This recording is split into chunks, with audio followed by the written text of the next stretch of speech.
Más historias con Andrés Salcedo. Hay un poema del inmolado poeta y periodista Julio Daniel Chaparro Hurtado, paisano además del personaje que está a mi lado, del gran Fabio Parra, que creo que es lo más oportuno que yo pueda decir para iniciar este diálogo. Dice: si el momento que recuerdo me viniera, si el entonces que añoro fuera hoy, sería de nuevo el intento al lado de la lluvia, un súbito peñasco, la exacta estatura en la montaña, el árbol que nunca azota el viento.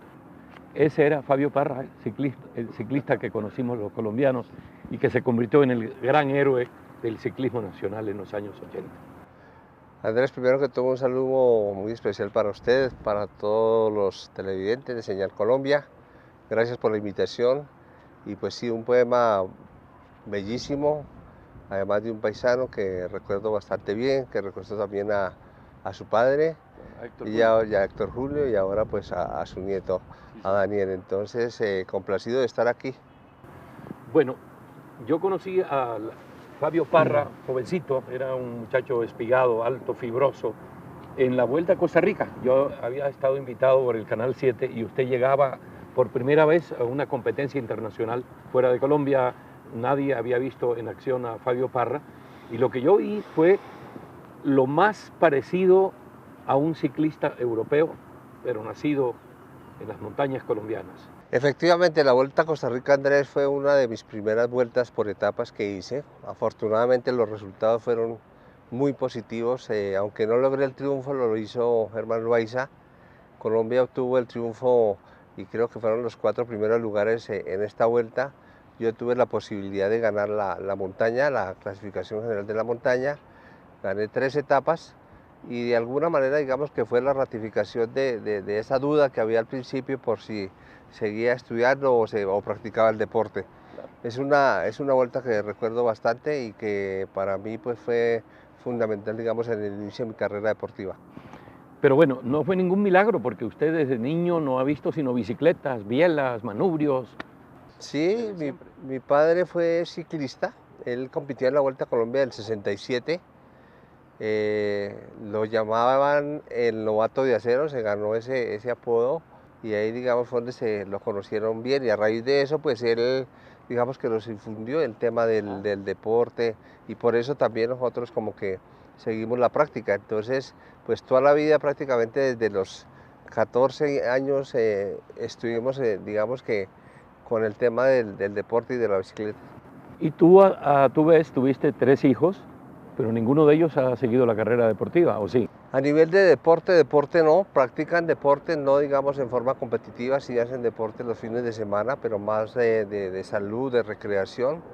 Y la niña pequeña que tiene 18 años, ella sí hace actividades subacuáticas, nado sincronizado, inclusive ha participado por Colombia en el exterior, en Francia, en Alemania, y digamos que es la única que siguió con el tema del deporte. ¿Cuál consideras que es el mejor ejemplo que le has dado a esos 3 muchachos?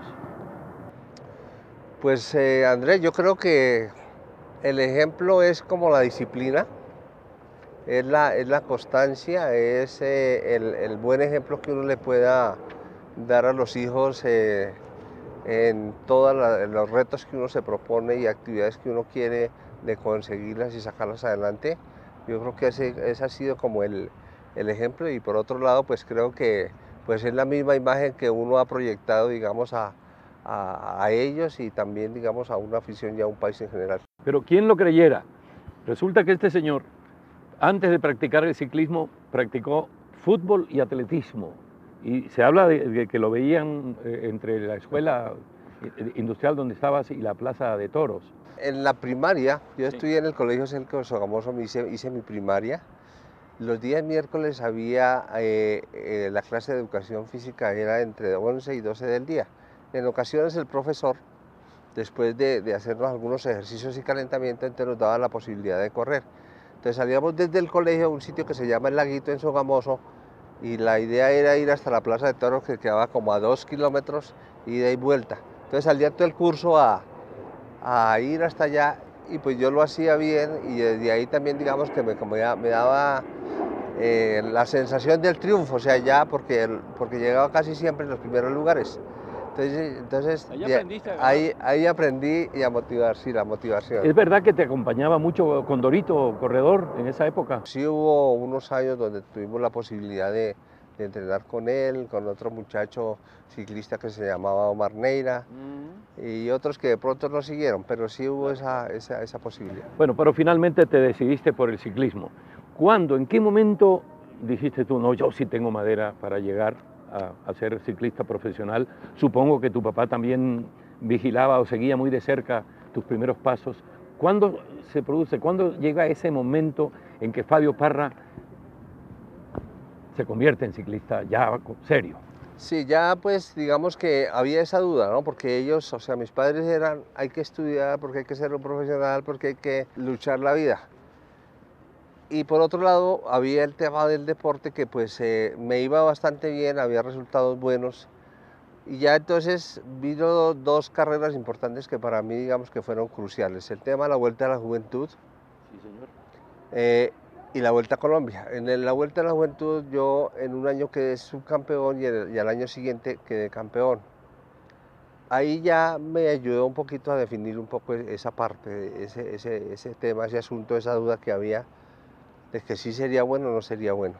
Después vino la Vuelta a Colombia en el año 81, soy el campeón de la Vuelta siendo muy joven y entonces ahí prácticamente se ratificó la cosa y dije no, voy a ser deportista, voy a dejar de estudiar para dedicarme prácticamente al deporte.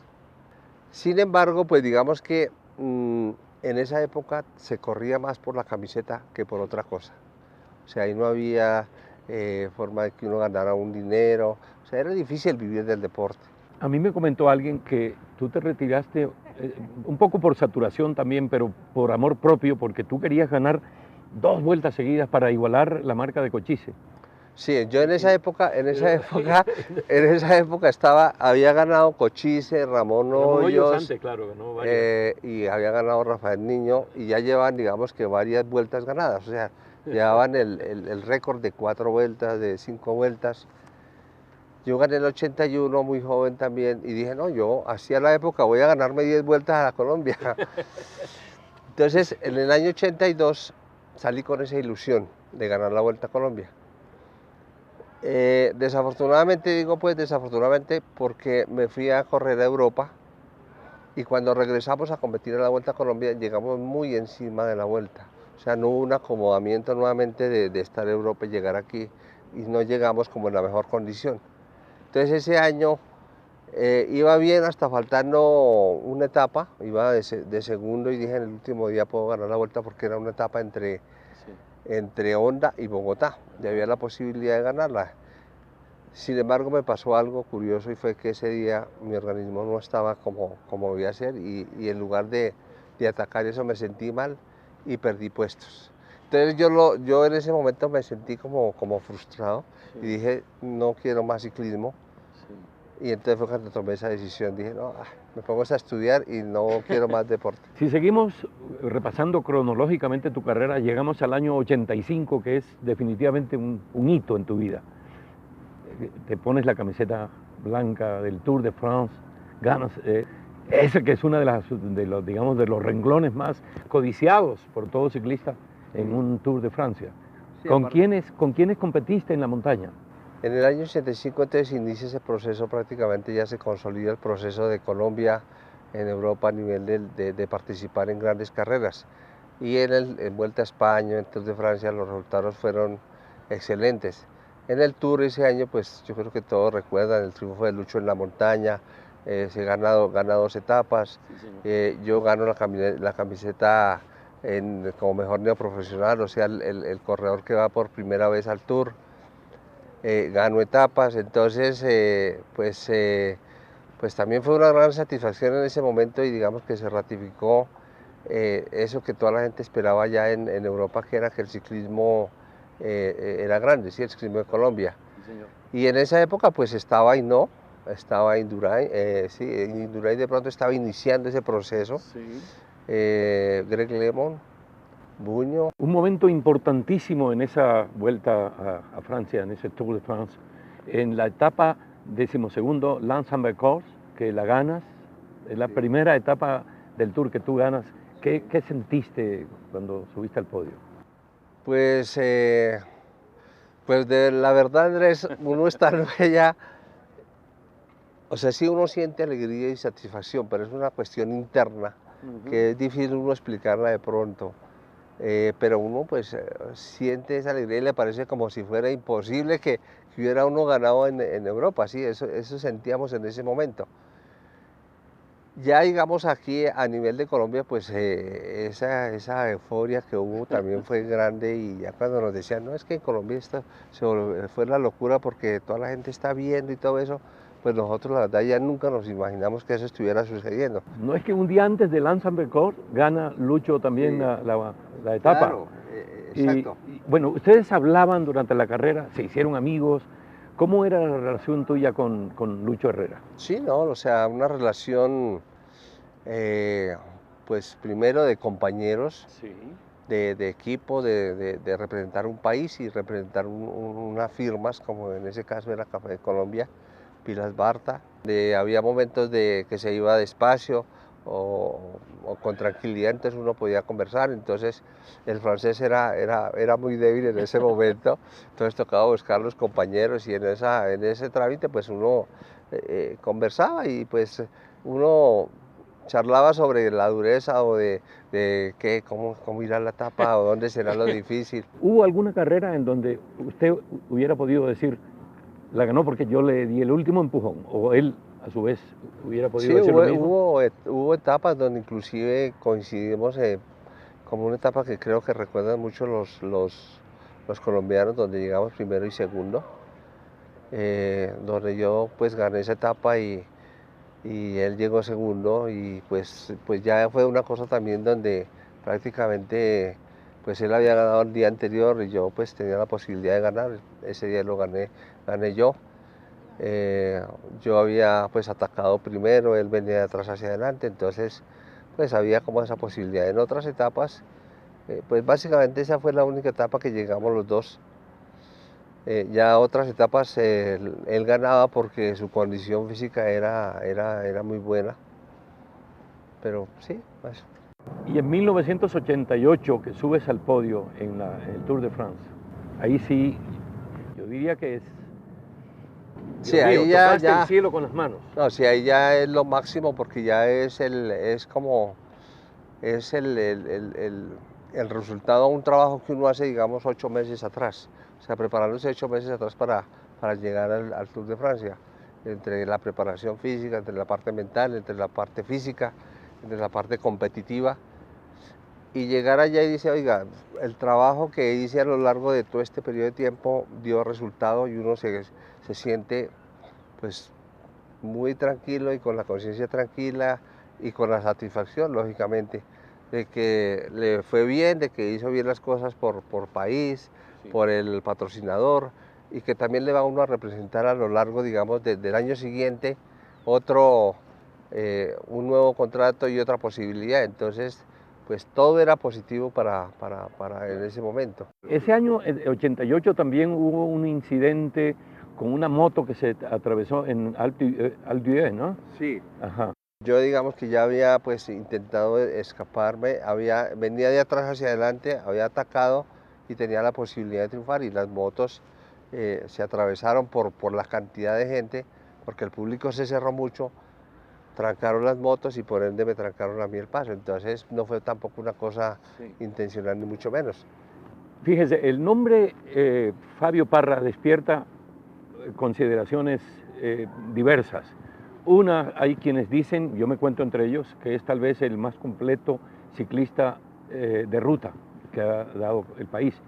Otros dicen que tuviste mala suerte, que las caídas te perjudicaron, que estuviste ahí a punto, pero que te faltó el centavo para el peso. Sí. ¿Tú estás de acuerdo con eso de que la mala suerte te hizo, No, yo no estoy te de jugó malas acuerdo. jugadas? No, no estoy de acuerdo, Andrés. Digamos que al final de la carrera sí hubo algunos accidentes, pero era fruto también ya un poco más del exceso de confianza, pues no sé qué pudo haber pasado. No hubo algunas caídas que de todas maneras marcaban y que pues a uno le ponían como en esa dificultad porque decía, "Ah, tanto trabajo accidentarme y caerme. Pero yo creo que igual los resultados a lo largo de mi carrera deportiva fueron muy Caídas buenos. así que recuerdes, ya que hablas de caídas, así una que tú dices, ¡ay, Tuve Dios! una preparándome para la Vuelta a España.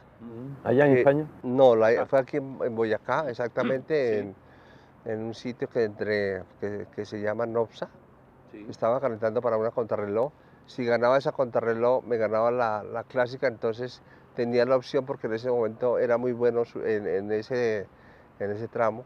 Y desafortunadamente se atravesó una persona, yo me estrellé contra esa persona, le pegué con mi cara en la cabeza a él y pues tuve un Le Fort 2, o sea, ruptura aquí de varias partes de la cara, y eso pues para mí fue duro porque primero estaba como en el mes de febrero, marzo, ya la Vuelta a España era en mayo, entonces hubo que acelerar el proceso de recuperación, hubo casi la posibilidad de no participar en la Vuelta a España.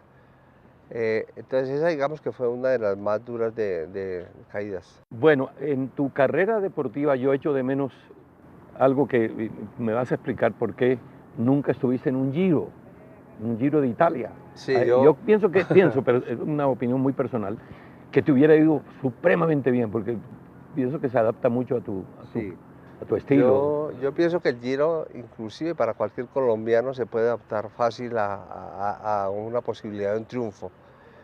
El Giro de Italia yo nunca lo pude hacer y de alguna manera hubiera querido hacerlo. Resulta, Andrés, que yo competía y representaba a 2 equipos españoles. O sea, yo corrí 3 años por Kelme Café de Colombia, que fue del 85, 86 y 87. Del 88 al 92 corrí por equipos españoles. En esa época la Vuelta a España era en el mes de mayo, terminaba, digamos, hoy y a los 8 días iniciaba el Giro de Italia. Como representaba equipos españoles, a ellos les interesaba más que yo participara en la Vuelta a España por su publicidad, porque había posibilidad de ganarlas. Entonces era muy complicado uno terminar una Vuelta a España y a los 8 días estar corriendo el Giro de Italia. Eran 2 carreras de largo aliento de 23 días. Entonces lo que hacíamos era terminar la Vuelta a España, me dejaban descansar, recuperar para estar en el Tour de Francia. Por eso no pude correr un Giro de Italia. ¿Hubo alguna carrera de esas épicas en Francia o en España que usted corrió una etapa con un dolor adentro, no del dolor físico, sino una pena moral o una preocupación, una emoción muy fuerte? Pues era una combinación de 2 cosas. Eso fue en una Vuelta a España. Estaba por nacer mi hija. Entonces estaba en esos días por nacer y tal. Y de pronto íbamos a hacer una llegada a Segovia, me acuerdo tanto. Íbamos subiendo un premio de montaña, bajaba y prácticamente llegamos a meta cuando de pronto por allá aparece Héctor Palau. El comentarista. Sí, el comentarista de RCN. Fabio, nació una niña. Entonces, fue un grado tan pues, de satisfacción y de alegría que pues yo iba, digamos, un grupito no era muy grande, pero me quedé. Para gozar la noticia. Sí, me quedé, pero dije, ay, güey, madre. Y al ratico me acordé que estaba ahí en el cuento de la Vuelta a España y seguí. Y ya conecté, pero sí, digamos que ese fue algo que me pasó, pues que Lo más recuerdo, emotivo sí, que recuerdas. sí. Bueno, ¿cómo era el ritual diario de un ciclista colombiano en un Tour de France o una Vuelta a España? Desde cuando sonaba el despertador hasta ir a la raya de salida, el desayuno, todo. ¿Cómo es ese ritual diario? Pues a ver, al principio era algo también que nos pasaba, o sea, al principio cuando iniciamos en el año 85, Vuelta a España, las noches eran demasiado cortas, o sea, se nos pasaban, pero así, porque era época de invierno, entonces iniciamos, digamos, Vuelta a España. Primera etapa, 220 kilómetros planos, muy rápido y quedamos muy resentidos. Claro. Quedamos muy resentidos, el frío, la lluvia, el viento, todo. Entonces, bueno, y a las 8 de la mañana nos llamaban para la segunda etapa. Entonces, ¿qué hacíamos nosotros? Teníamos que hacer bajar a desayunar y almorzar a la vez prácticamente, porque como las etapas allá comienzan, digamos, hacia las 11, 11:30 del día y terminan hacia las 4, el tema del almuerzo se pierde. Después subíamos a la habitación, nos vestíamos, nos alistábamos. Normalmente casi 1 hora, 45 minutos tenemos que estar en la línea de partida, firmando pues la lista, sí, de que vamos a salir. Bueno, yo le voy a dar una serie de nombres de personas, de entidades, de sitios geográficos, y usted me va a hacer el comentario correspondiente de acuerdo a lo que sienta cuando escuche el sonido de esas palabras. Alto de la Línea. El más difícil en Colombia. Seguros Amaya. Un patrocinador que me respaldó durante 3 años en momentos difíciles como cuando tuve el accidente con ellos. Patrocinio Jiménez. Bueno, un corredor que con disciplina. Alpe d'Huez. Un ascenso mítico en el Tour de Francia. Siempre es camisa de fuerza llegar allá. Un personajazo del ciclismo, Julio Arrastía Brica. Una persona que también cuando inicié mi carrera deportiva y lo escuchaba como otros comentaristas de la radio, soñaba cuando que ellos estuvieran diciendo mi nombre pues, en competencias. Alto de Minas. También un ascenso pues, en Colombia que es necesario pasarlo siempre y pues en todas las carreras grandes, Vuelta a Colombia de RCN pues está presente. Café de Colombia. Bueno, yo creo que hizo historia, 3 años de ciclismo o más, donde le dio la posibilidad a un equipo y a corredores como a Lucho Herrera, Fabio Parra, Pacho Rodríguez, bueno, Martín Ramírez, Alfonso Flores, de mostrar lo grande que era Colombia. Le voy a dar 2 nombres de ciclistas franceses que de repente son cara y sello, ¿no? O 2 caras de una misma moneda. Bernat Hinault. Bueno, un corredor que también nos hizo cambiar un poquito la mentalidad, porque no era un ciclista, no era una persona grande, fuerte, era un corredor, un biotipo más asimilable como al colombiano, pequeño. Sí. Y se podía, y uno sabía que si él, que no era tan fuerte y tan grande, era campeón, era un ejemplo para nosotros. Ahora viene un nombre de un personaje ya fallecido que, según la leyenda, llegó a odiar a los colombianos, o por lo menos se mostró hostil, incluso racista frente a los colombianos. Laurent Fignon. También un corredor que, digamos, cuando inició, tuvo unos resultados excelentes siendo muy joven, sobre los 22, 23 años, y que daba una proyección para ser un gran corredor con muchas victorias en el Tour de Francia. ¿Usted no tuvo problemas con él nunca? No, yo no tuve problemas con él. Afortunadamente, digamos que en el caso nuestro y de Lucho, los mismos resultados nos ayudaron a ponernos en nuestro sitio, ¿no? Entonces la gente, había un respeto hacia los colombianos en ese momento. El negro Martín Ramírez. Histórico el triunfo que él tuvo en el Dauphiné. Los Campos Elíseos. Bueno, lo máximo, donde el Tour de Francia siempre llega allí y donde prácticamente con la izada del pabellón y el himno nacional de cada país de los triunfadores, pues lo pone a uno en una parte histórica. Miguel Ángel Bermúdez. Yo creo que el ciclismo colombiano y muchos ciclistas le debemos mucho a Miguel Ángel porque fue la persona que impulsó la llegada del ciclismo a Europa.